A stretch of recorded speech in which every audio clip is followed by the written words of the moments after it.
যত কষ্টই হোক বাসায় যাওয়ার টানটা তো আছেই। যেহেতু আজকে ফ্রাইডে, যার কারণে আজকে চাপটা একটু বেশি। বাড়িতে গেলে আর কষ্ট মনে হবে না, সবার সাথে ঈদ করবো। প্রিয়জনের সঙ্গে ঈদুল আজহা উদযাপনে বাড়ির পানে মানুষ। কমলাপুর রেল স্টেশনে যাত্রীদের উপচে পড়া ভিড়, যানবাহনের চাপে মহাসড়কে ধীরগতি।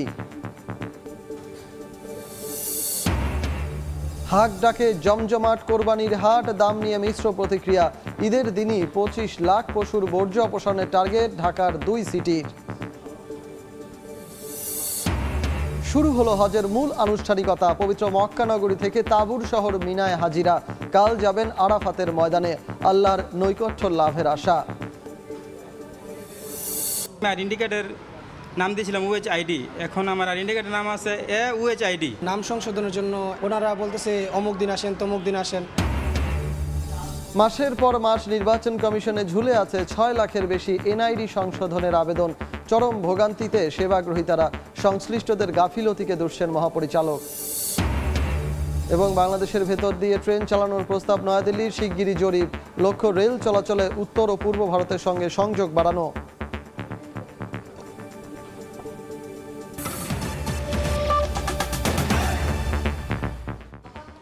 সময় সংবাদের সঙ্গে আছি আমি সজল মিত্র রিচার্ড। প্রিয়জনের সঙ্গে ঈদ আনন্দ উদযাপনে ঘরমুখী মানুষের ঢল নেমেছে সড়ক ও রেলপথে। এই মুহূর্তে কমলাপুর রেল স্টেশনে আছেন সহকর্মী নাজমুস সালেহী এবং গাজীপুর চৌরাস্তায় আছেন আমাদের আরেক সহকর্মী রাজিবুল হাসান। সরাসরি চলে যাব তাদের কাছে। শুরুতেই যাচ্ছি কমলাপুরে সালেহীর কাছে। সালেহী, এই মুহূর্তে কমলাপুর রেল স্টেশনের কোনো প্ল্যাটফর্ম থেকে ছেড়ে যাওয়ার মতো অপেক্ষমান ট্রেন নেই, তবে ঘণ্টাখানেকের মধ্যে এখান থেকে আরও 3টি ট্রেন ছেড়ে যাবে সেই নির্দেশনা বলা হয়েছে এবং এখানে যে বড় মনিটর, সেই মনিটরে সেই টাইম টেবিলে দেখানো হয়েছে। সুতরাং সেই সমস্ত ট্রেনের যাত্রীরা ইতিমধ্যেই এসেছেন, যারা পৌঁছে গেছেন তারা এসে বিভিন্নভাবে কমলাপুর রেল স্টেশনের প্ল্যাটফর্মের যেই পিলারগুলো রয়েছে সেখানে আসলে বসার জায়গায় তারা অবস্থান নিয়েছেন এবং সেখানে তারা বসে সময় পার করছেন। যখন ট্রেন প্ল্যাটফর্মে এসে পৌঁছাবে তখন তারা আবার নির্দিষ্ট গন্তব্যের ট্রেনে উঠে বসবেন। কমলাপুর রেল স্টেশন এখন অনেকটা ফাঁকা, কারণ হচ্ছে এই মুহূর্তে যাত্রী অন্য পরবর্তী ট্রেনের জন্য যাত্রীরা আসছেন। তবে সকাল থেকে যতগুলো ট্রেন এখান থেকে ছেড়ে গেছে তার সবগুলোতে, বিশেষ করে পূর্বাঞ্চল এবং পশ্চিমাঞ্চল সব ট্রেনেই আমরা উপচে পড়া ভিড় দেখেছি। আজকে বিশেষ করে একতা এক্সপ্রেস, রংপুর এক্সপ্রেস এবং উত্তরবঙ্গ ট্রেন ধূমকেতু এক্সপ্রেস সহ যে কয়টা এখান থেকে ছেড়ে গেছে তার সবকটিতে আমরা উপচে পড়া যাত্রী চাপ দেখেছি সকাল। তবে স্বস্তির খবর হচ্ছে, যাত্রীরা বলছেন যে এখন পর্যন্ত কোনো ট্রেন শিডিউল বিপর্যয় ঘটেনি, অর্থাৎ প্রতিটি ট্রেনই আসলে যথাসময়ে এখান থেকে ছেড়ে গেছে। যেই কারণে যাত্রীরা বলছেন তাদের যে ভোগান্তি, সেই ভোগান্তি, অতিরিক্ত যাত্রী চাপে ভোগান্তি হলেও তারা অনেকটা স্বস্তি নিয়েই আসলে বাড়ি ফিরতে পারছেন এবং নাড়ির টানে তারা যে বাড়িতে ফিরতে পারছেন তারা বলছেন অনেক কষ্ট করে, অনেক হ্যাসাল করে এবং অনেক ঝক্কি ঝামেলার মধ্য দিয়ে ট্রেনে অন্তত উঠতে পেরেছেন, যে তারা যেতে পারছেন, এতে তারা আসলে স্বস্তি প্রকাশ করছেন। ট্রেনের মধ্যে অতিরিক্ত গাদাগাদি আছে, ভিড় আছে, সেক্ষেত্রে যেই অস্বস্তি পরিবেশ, ভ্যাপসা গরম, সেই অস্বস্তির মধ্যেও আসলে মানুষ বলছেন যেহেতু ট্রেন যথাসময়ে যাত্রা করছে, ট্রেন যেহেতু সঠিক সময়ে ছেড়ে যাচ্ছে, যেহেতু ট্রেনে এবার বিলম্ব ঘটেনি, সুতরাং এইটিকে তারা অনেকটা স্বস্তির খবর মানছেন। এবং রেলপথের মন্ত্রণালয়ের পক্ষ থেকে বলা হচ্ছে পরবর্তী ট্রেনগুলো যাতে সঠিক সময় এখান থেকে ছেড়ে যেতে পারে, এই জন্য তাদের প্রস্তুতি রয়েছে। সারাদিন আজকে 43টি আন্তনগর সহ মোট 69টি লোকাল মেল কমিউটার এখান থেকে ছেড়ে দেবে, যাতে সারাদিনে আজকে ঢাকা থেকে 1.5 লক্ষাধিক লোক রেলপথে যাত্রা করতে পারবেন বলে আমাদেরকে জানানো হয়েছে। এই ছিল কমলাপুর রেল স্টেশন থেকে রেলপথে ঈদ যাত্রার সর্বশেষ খবর। সড়ক পথের খবর জানতে যাব গাজীপুরে, সেখানে আছেন সহকর্মী রাজিবুল হাসান। রাজীব, বেলা বাড়ার সঙ্গে সঙ্গে যানবাহন যাত্রীর চাপ দুটোই বাড়ছে। আমি এই মুহূর্তে রয়েছি ঢাকা টাঙ্গাইল মহাসড়কে এবং এই ঢাকা টাঙ্গাইল মহাসড়কে যানবাহনের চাপ কিন্তু লক্ষ্য করা যাচ্ছে। বিশেষ করে গাজীপুরের যে চন্দ্রা রয়েছে সেখানে কিন্তু গাড়ির দীর্ঘ কিছুটা জটলা রয়েছে, তবে সেটি যে দীর্ঘ যানজট আটকা পড়ে আছে সেটি বলা যাবে না। আপনাদেরকে দেখাচ্ছি, এটি হচ্ছে যে রাস্তাটিতে আপনারা বেশি গাড়ি দেখতে পাচ্ছেন, এই গাড়ির লাইনটি ঢাকার দিকে প্রবেশ করছে। আর পাশের যে লাইনটি সেটি আপনারা দেখতে পাচ্ছেন যে একদমই ফাঁকা বলা চলে, অর্থাৎ ঢাকা থেকে যেসব যানবাহন আসছে অর্থাৎ উত্তরবঙ্গের দিকে চন্দ্রা হয়ে যাচ্ছে সেই রাস্তাটি কিন্তু অনেকাংশেই ফাঁকা। আর অপরদিকে রাজধানীর দিকে যেসব কুরবানির গরু, পণ্য পরিবহন কিংবা যেসব গণপরিবহন খালি প্রবেশ করছে সেই সকল গাড়িগুলোর কিন্তু জটলার মুখে কিংবা যানজটের মুখে পড়তে হচ্ছে, সেই দৃশ্যই কিন্তু আপনারা দেখতে পাচ্ছেন। যদিও এখানকার প্রশাসন যারা ট্রাফিক কাজ করছে তারা বলছে যে রাজধানীর দিকে যানবাহনগুলোকে কিছুক্ষণ পর পর আটকে দেওয়া হচ্ছে, শুধুমাত্র গাড়ি যেসব রাজধানী ছেড়ে বাড়ির দিকে যাচ্ছে অর্থাৎ উত্তরবঙ্গের দিকে যাচ্ছে সেই সকল যানবাহনগুলো যাতে দ্রুত চন্দ্রা অর্থাৎ গাজীপুরের এই অংশ পার হয়ে যেতে পারে সেইটি লক্ষ্য রেখেই কিন্তু তারা মূলত এখানে কাজ করে যাচ্ছে। দেখানোর চেষ্টা করছি যে আইন শৃঙ্খলা বাহিনী রাস্তার মোড়ে মোড়ে কাজ করে যাচ্ছে এবং ঢাকা ময়মনসিংহ মহাসড়কে কিন্তু একইভাবে যানবাহন চলাচল করছে। এখন পর্যন্ত আমাদের কাছে যে তথ্য রয়েছে, দীর্ঘ যানজটের কথা বলতে পারবো না, তবে বিভিন্ন জায়গায় গাড়ির জটলা রয়েছে এবং বিশেষ করে গাজীপুরের যে চন্দ্রা রয়েছে সেই চন্দ্রায় আসলে যাত্রী সংকট রয়েছে এবং যে কারণে গণপরিবহনগুলো রাস্তার পাশে দাঁড় করিয়ে একটা একটা করে আসলে যাত্রী তোলার কারণে কিন্তু সেখানে জটলা তৈরি হচ্ছে। মূলত এই ছিল আমার কাছ থেকে থাকা সড়ক পরিস্থিতির সবশেষ তথ্য। গাজীপুর থেকে আমাদের সঙ্গে যুক্ত হয়েছিলেন সহকর্মী রাজিবুল হাসান এবং তারও আগে কমলাপুর রেল স্টেশন থেকে যুক্ত হয়েছিলেন সহকর্মী নাজবুল সালেহী। জমে উঠেছে কোরবানির পশুর হাট। এই মুহূর্তে গাবতলী পশুর হাটে আছেন আমাদের সহকর্মী কাজল আব্দুল্লাহ, নওগাঁর চৌবাড়িয়া হাটে আছেন MR রকি এবং চট্টগ্রামের সাগরিকা হাটে আছেন শফিকুল আলম।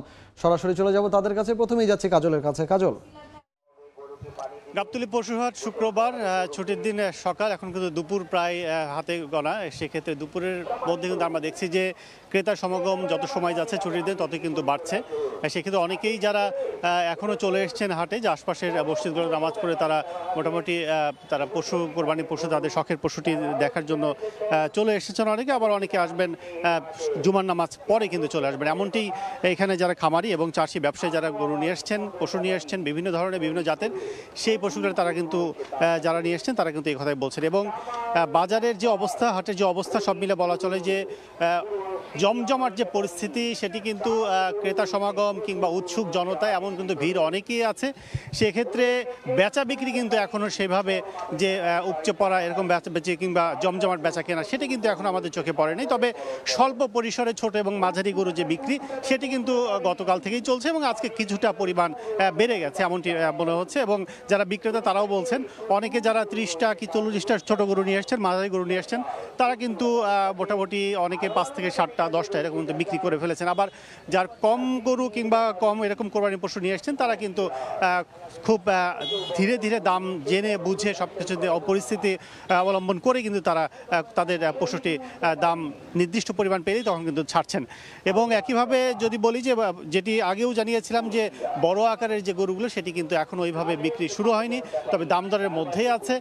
কোনো পশু যদি 13 লাখ কি 12 লাখ কি 10 লাখ এরকম যদি দাম বলা হয় সেটি কিন্তু এখনও বলা চলে যে অনেকেই কিন্তু 5 থেকে 6, 7 এবং 8 লাখ টাকা পর্যন্ত দাম দর করছেন।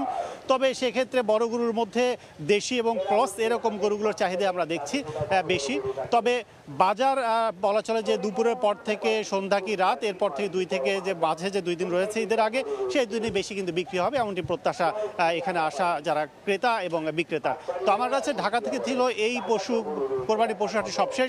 চলে যাচ্ছি নওগাঁয়, সেখানে একজন সহকর্মী MR রকি।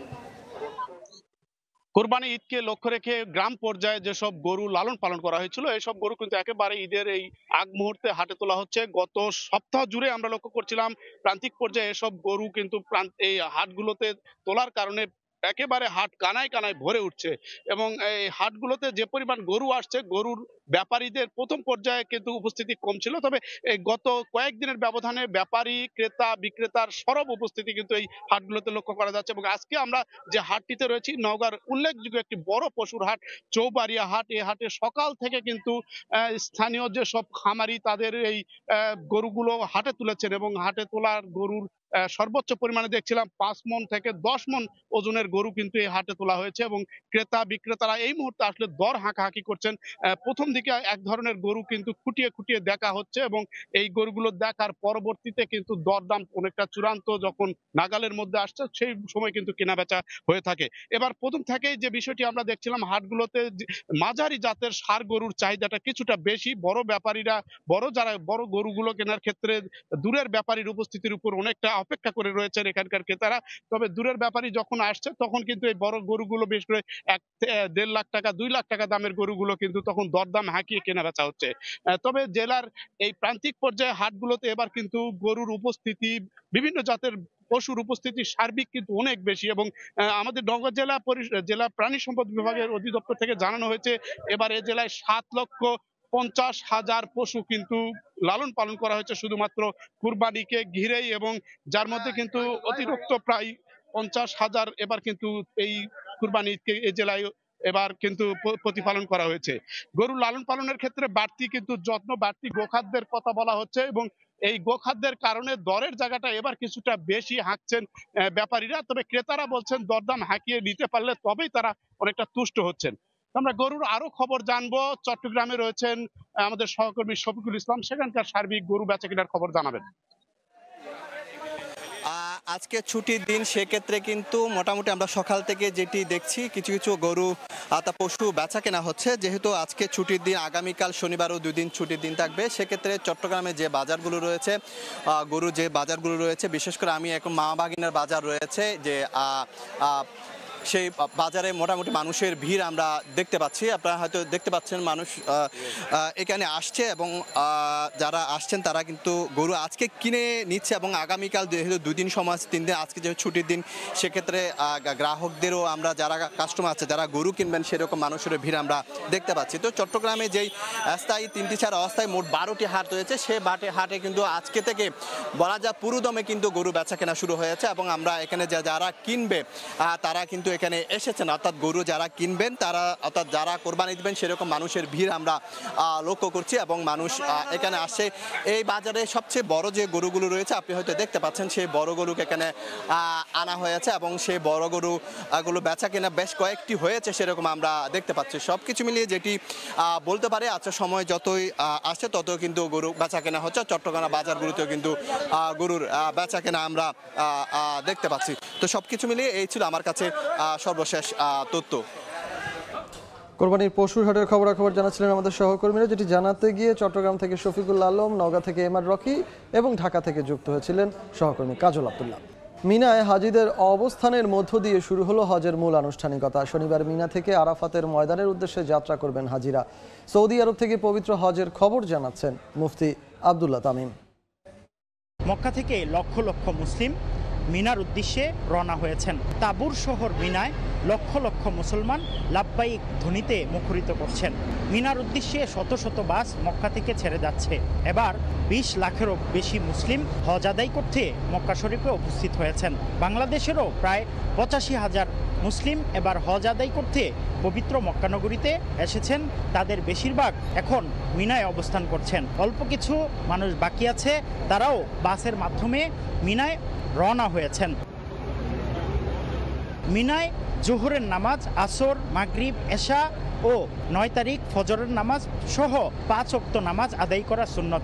রাসূলুল্লাহ সাল্লাল্লাহু আলাইহি ওয়াসাল্লাম এই সুন্নত আদায় করেছেন। মিনা প্রান্তর ঐতিহাসিক এক প্রান্তর, যে প্রান্তরে ইসলামের ইতিহাস জড়িয়ে আছে। মিনা প্রান্তরে ইসমাইল আলাইহিসসালামকে কোরবানি করার জন্য ইব্রাহিম আলাইহিসসালাম নিয়ে এসেছেন। এজন্য হজের বিধিবিধানের গুরুত্বপূর্ণ একটি অংশ এই মিনা প্রান্তর। 9 তারিখ আরাফার ময়দানে অবস্থান এবং এরপরেই জামারায় পাথর নিক্ষেপ, তাওয়াফের মাধ্যমে মঙ্গলবার শেষ হবে হজের মূল আনুষ্ঠানিকতা।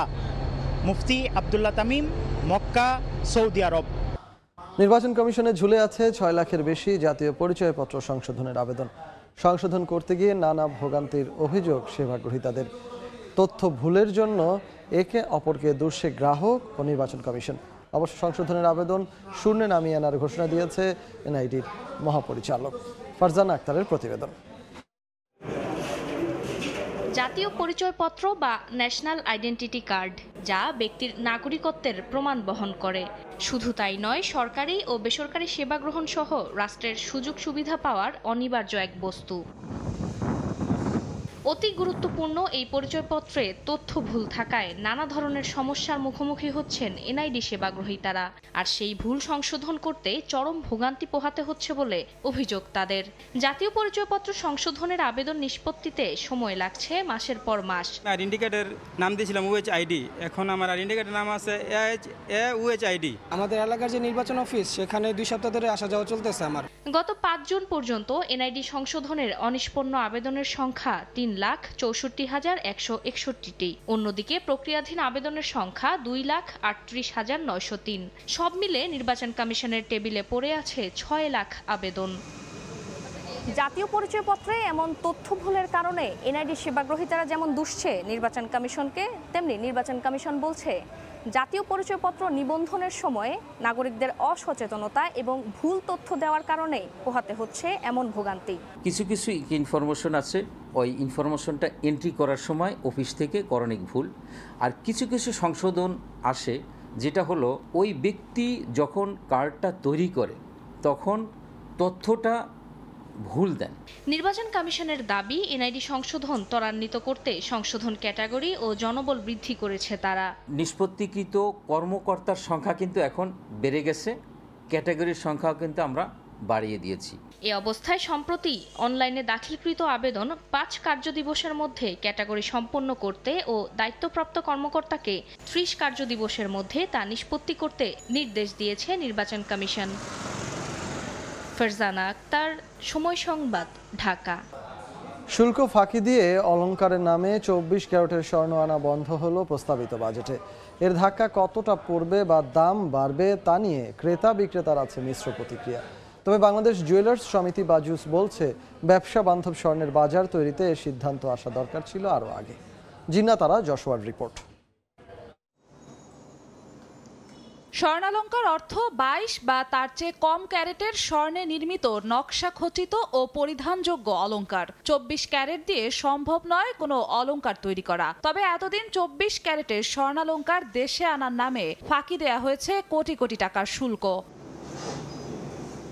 নিয়ম অনুযায়ী ভরিতে 4,000 টাকা শুল্ক দিয়ে 117 গ্রাম পর্যন্ত স্বর্ণের বার দেশে আনতে পারবেন বিদেশ ফেরত একজন যাত্রী, আর বিনা শুল্কে আনতে পারেন 100 গ্রাম পর্যন্ত স্বর্ণালঙ্কার।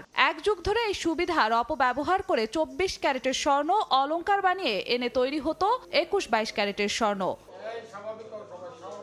এবার টনক নড়ল সরকারের। 2024-25 অর্থ বছরের প্রস্তাবিত বাজেটে স্বর্ণালঙ্কারের সংজ্ঞা থেকে বাদ দেয়া হয়েছে 24 ক্যারেটের স্বর্ণকে। তাতে দেশের বাজারে কতটা প্রভাব পড়বে? একটু এফেক্ট পড়াটা খুবই স্বাভাবিক, প্রাইস ভেরিয়েশনের সাথে একটা সম্পর্ক আছে। বাংলাদেশ জুয়েলার্স সমিতি বাজুস বলছে, বাজেটে তাদের কোনো দাবি মানেনি সরকার। আমাদের ভ্যাট 5% থেকে 3% করার কথা ছিল। আমরা ব্যাগেজ বলেছিলাম 100 গ্রাম থেকে 50 গ্রাম নিয়ে আসার জন্য। গভর্নমেন্ট আমাদের প্রস্তাবনার থেকে কিছুই গ্রহণ করেনি।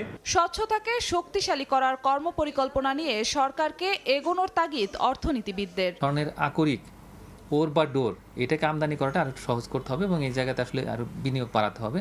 বাজুসের অভিযোগ, বছরে পাচার হয়ে দেশে আসে অন্তত 91,000 কোটি টাকার স্বর্ণ ও হীরা। জিন্নাতারা, যশোয়া, সময় সংবাদ, ঢাকা। বাংলাদেশের ভেতর দিয়ে ট্রেন চালাতে চায় ভারত। এরই মধ্যে প্রস্তাব দিয়েছে নয়াদিল্লি। লক্ষ্য, রেল চলাচলে উত্তর ও পূর্ব ভারতের সঙ্গে সংযোগ বাড়ানো। নতুন রেলপথ তৈরির মধ্য দিয়ে যোগাযোগ জোরদারের লক্ষ্যে দেশটির রেল মন্ত্রণালয় সম্ভাব্য জরিপ প্রক্রিয়ার অনুমোদনও দিয়েছে। বিস্তারিত জানাচ্ছেন সুব্রত আচার্য। ভারতের পূবের রাজ্যগুলোর সঙ্গে ত্রিপুরার রেল যোগাযোগ খুবই দুর্বিষহ হয়ে পড়েছে। তাই উত্তর ও পূর্ব ভারত এবং বাংলাদেশের মানুষের যোগাযোগ বাড়াতে ভারতীয় রেলওয়ে বাংলাদেশের সঙ্গে নতুন রেলপথ তৈরির জন্য সম্ভাব্য পথ নির্বাচন করতে শিগগিরই জরিপ চালাবে। ভারতের একটি গণমাধ্যমকে দেশটির উত্তর পূর্ব রেলের প্রধান জনসংযোগ কর্মকর্তা সব্যসাচী দে জানিয়েছেন, দক্ষিণ দিনাজপুরের বালুরঘাট ও কোচবিহার গীতলদা থেকে বাংলাদেশের হিলি, পার্বতীপুর, কাউনিয়া, লালমনিরহাট ও মোগলহাট পর্যন্ত ৩২ কিলোমিটার লাইন স্থাপনের প্রস্তাব করা হচ্ছে। এছাড়া বালুরঘাট থেকে হিলি, গাইবান্ধা হয়ে মাহেন্দ্রগঞ্জ, তুরা, মেন্দিপাথর সেকশনের 250 কিলোমিটার রেলপথ তৈরির ইচ্ছে দিল্লির। শুধু তাই নয়, বিহার থেকে কোচবিহারের হলদিবাড়ি হয়ে পঞ্চগড় পর্যন্ত রেল সংযোগ বাড়াতেও উদ্যোগী ইন্ডিয়ান রেলওয়ে। এছাড়াও নতুন এই রেলপথ তৈরির তালিকায় রয়েছে দক্ষিণ ত্রিপুরা থেকে ফেনী হয়ে চট্টগ্রাম।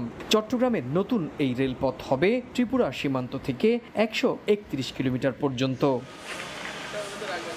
এছাড়াও নদিয়ার গেদে সীমান্ত থেকে ঈশ্বরদী, টঙ্গী, ভৈরব বাজার, আখাউড়া হয়ে আগরতলা পর্যন্ত রেল চালাতে চায় মোদি প্রশাসন। একইভাবে পেট্রাপোল বেনাপোল সীমান্ত দিয়ে যশোর, নড়াইল, পদ্মা সেতু দিয়ে আগরতলা পর্যন্ত লাইন বসাতে চায় দিল্লি। জানা গেছে, উত্তর পূর্ব ভারত এবং ভুটানের সঙ্গে অভ্যন্তরীণ পথ ও সময় কমিয়ে আনতে বাংলাদেশের ভেতর দিয়ে ট্রেন চলাচলের প্রস্তাব ঢাকাকে দিয়ে রেখেছে দিল্লি।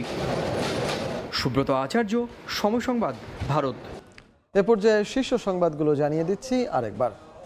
যত কষ্টই হোক বাসায় যাওয়ার টানটা তো আছেই। যেহেতু আজকে ফ্রাইডে, যার কারণে আজকে চাপটা একটু বেশি। বাড়িতে গেলে আর কষ্ট মনে হবে না, সবার সাথে ঈদ করবো। প্রিয়জনের সঙ্গে ঈদুল আজহা উদযাপনে বাড়ির পানে মানুষ। কমলাপুর রেল স্টেশনে যাত্রীদের উপচে পড়া ভিড়, যানবাহনের চাপে মহাসড়কে ধীর গতি। হাট ডাকে জমজমাট কোরবানির হাট, দাম নিয়ে মিশ্র প্রতিক্রিয়া। ঈদের দিনই 25 লাখ পশুর বর্জ্য অপসারণের টার্গেট ঢাকার 2 সিটির। এবং শুরু হলো হজের মূল আনুষ্ঠানিকতা। পবিত্র মক্কা নগরী থেকে তাবুর শহর মিনায় হাজিরা। কাল যাবেন আরাফাতের ময়দানে, আল্লাহর নৈকট্য লাভের আশা।